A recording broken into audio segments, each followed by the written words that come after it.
Nepoužívaj dermaroller na celulitídu, ak nevieš toto. Určite si už niekde videl, že sa používa na tvar, ale táto hlavica s 1,5 mm sa používa na telo a problémovú pomarančovú pokožku. Tiež ťa to prekvapilo?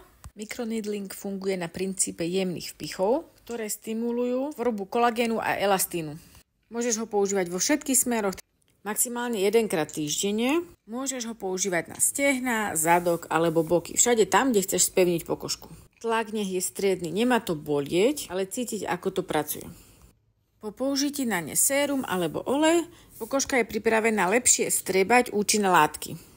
Ak si začiatočnička, začni jemne a sleduj reakciu pokožky. Po ošetrení môžeš cítiť štipkanie alebo jemné pálenie.